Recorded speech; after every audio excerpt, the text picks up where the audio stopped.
Чудите ли се какво означава шиацу? В превод от японски буквално означава натиск с пръсти. Повече за шиацу обаче сега ще научим от кинезитерапевта Иван Кюрпанов и от Петър, който е нашия модел тук и който така е леко схванат и за първи път ще опита тази процедура, този масаж, нали така? Да, точно. Добре. Иване, всъщност какво е шиацу? Казах аз, че означава натиск с пръсти, но какво иначе? Шиацу е японски лечебен масаж, който всъщност от средните векове е влезнал в Япония от Китай, където е в вида, в който вие ще видите всъщност една част от шиацу. Това са техники, маnuални техники, чрез които пациента се обработва с пръсти, с длани, лакти, с колена понякога. Обработват се меридианите, енергийните меридиани, които всъщност са разположени в цялото тяло на човек. Така ли се прави на земята върху някакъв дюшек? Така ли е най-добре да се прави, а не на маса за масаж или може и на маса? Може да се прави и на масажна маса, може да се прави на земя. Аз лично за себе си съм решил, че ми е по-удобно, по-комфортно и за самите пациенти е по-удобно да работя на земя. Чувстват се по-комфортно, релаксират се, тъй като целта на шиацуто е да се постигне една релаксация в организма, в ума на хората. Идеята на шиацуто е при обработката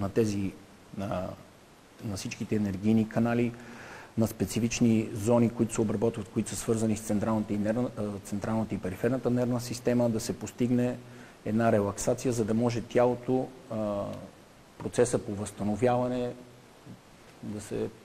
да бъде пълноценен. Аз съм сигурен, че нашите зрители вече нямат търпение да видят така процедурата, така че аз ще се изместя в страни, за да не ви пречи. Ще си говорим, докато гледаме всъщност и шиацуто. Нека да кажем на нашите зрители, че всъщност ние в рамките на около 15 на минути няма да може да видим така един цялостен масаж, нали? Така ще видим част или... Значи, определено в рамките на тези 10-15 минути ние няма как да видим една цялостна процедура, тъй като една цялостна процедура горе-долу е необходимо за нея около 40 минути до час. Това, което аз ще покажа, трябва да бъде ясно на зрителите, че има няколко течения в шиацуто. Това, което аз ще покажа е сейки шиацу, относително младо течение в шиацуто, на около 30-40 години. Изучава се 3 години. Бих казал също, че е подходящо и за малки деца, за възрастни. Няма възрастови ограничения, в които може да се практикува. Точно това иска да ви попитам. Могат и деца да се подложат на процедурата и по-възрастни хора, мъже, жени? Мъже, жени, няма никакво значение от пол, възраст. В Азия, в Япония го приемат изцяло с това третиране на тялото като лечебно средство, което лекува освен мускулни схващания, проблеми с фасцията, проблеми с нервната система и за други болести, като... Малко преди да започнете, да попитам нашия модел Петър, на колко сте години всъщност? 51. На 51. А имате ли болешки, схващания в тялото? Ами в момента да. Къде? В областта на гърба. В областта на гърба. За първи път ще се подлагате на такъв масаж. Казахте да, но правили ли сте си масажи по принцип преди? Масажи да, но такъв конкретно не. Затова се подлагам на това изпитание. Петър каза, че има болки в гърба. Да, то е видимо от тази страна. Има едно напрежение в торакалния дял, което каква е причината, вече е относително да се каже. Той самия трябва да каже, най-вероятно от лоша стойка. Да, каквито са на повечето хора. Да, на повечето хора. Започвайте тогава, нямам търпение и аз да видя какво ще се случи.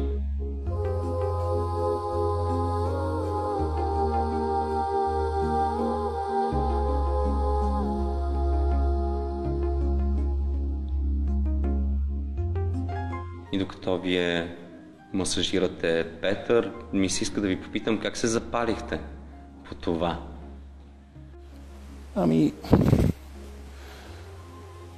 Смятам, че тялото е една най-съвършената машина създавана някога, някъде от някой.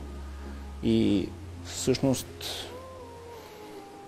съм сигурен, че има много различни методики, каквато е шиацото, например, с които може да подаваме верните сигнали, така че тялото да може да се самоизлекува, така че да може да имаме едни старини, в които да живееме и да се чувстваме добре, без да страдаме от някакви голями болки и проблеми, така че да бъдем в тежест на тези, които са по-млади от нас, за да се грижат за нас. Да кажем, че имаме проблеми, имаме схващане, дойдем при вас, за да се подложим на този масаж. Една процедура достатъчна ли? Предполагам, че не. Не. Предполагам, че трябва да се прави серия от масажи. Една процедура не е достатъчна. Обикновено даже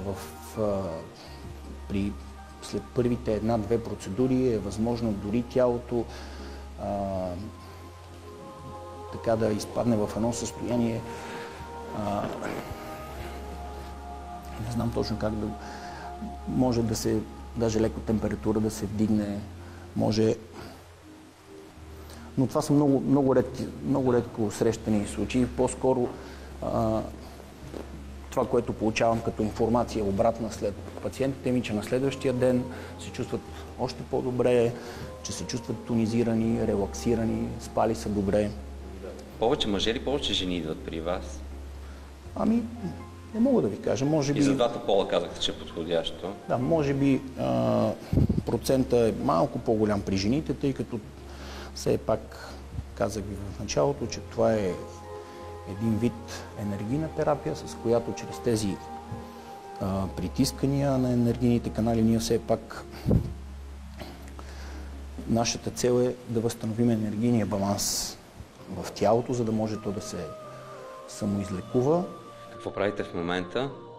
Виждаме точки на врата на Петър, които натискате. Да, в момента всъщност това, което правя като процедура е ни класически сейки шиацу масаж, в който подготвям тялото, ако накрая се наложи, след като приключиме процедурата, той в разговор с него установиме дали има нужда нещо да се прави, преди да минем тези специфични зони, които казах в началото, които се обработват допълнително, за да може да се постигне по-пълноценен ефект. Да. А интересно ми е, трябва ли винаги да имаме проблем, да страдаме от нещо, да сме болни или пък да сме схванати, за да се прибегнем до този? Не, бих казал, че не винаги превенцията е по-добра, отколкото следствието. Така че съвсем спокойно може да се ползва като една процедура профилактично, за да се избегнат усложнения. Не е нужно да се чака да се стигне до някакъв проблем, за човек да се възползва от това нещо. Болезнен ли е масажа? Може би трябва да попитам Петър. Ами, в някои зони... Има някои зони и места. Зони долу при краката, при него, тук в шийния отдел, просто там има... Усещане и за болка може да има, но има усещане за болка, защото... Усещането е страхотно. С еднаква сила ли се прави на всички хора или вие преценявате според пациента? Дори не се влага сила в натиска, тъй като казах, че и той изглежда чисто физически, нали, че има притискане, но реално ние това, което правиме, е изцяло на енергийно ниво.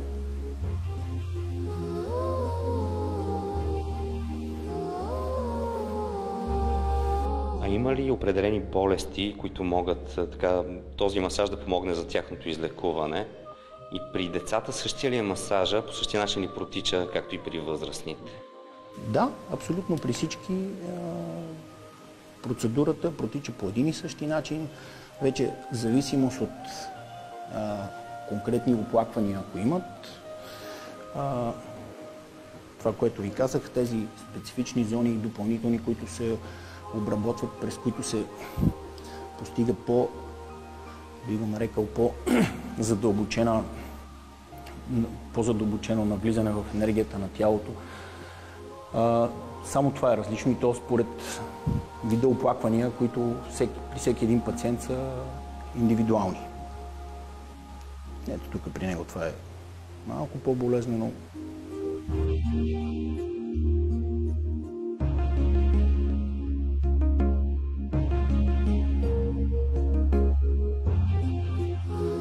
Според вас при Петър колко процедури са достатъчни, за да се почувства изцяло добре и да спре да е схванат?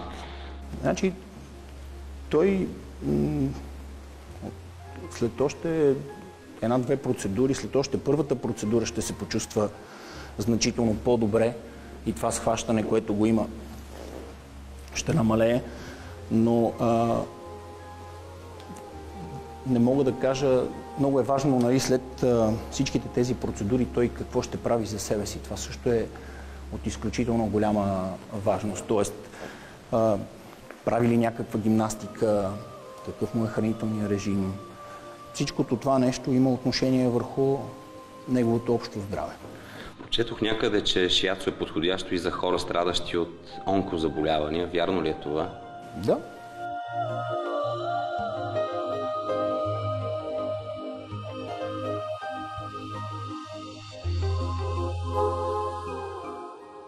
Ако поговорим за спортистите или за така наречените фитнес маняци, хората, които прекарват наистина много време в залата, не всички от тези хора обаче имат така достатъчна самодисциплина и култура на това да не се пренатоварват прекалено много и понякога страдат от доста болешки, въпреки че ваят аполонови тела. Предполагам, че тези хора също и за тях е доста добре да се подложат на шиацо. Със сигурност е много добре, тъй като релаксацията, която се постига при една сейки шиацо процедура, е на изключително високо ниво. Така че всеки един атлет, който иска да е на 100% ефикасен в това, което върши, той трябва да може и 100% да релаксира. Тоест, така погледнато, за него това ще е един добър начин да релаксира своето тяло, за да може при следващото си натоварване да даде 100% от себе си, без да получава травми и контузии.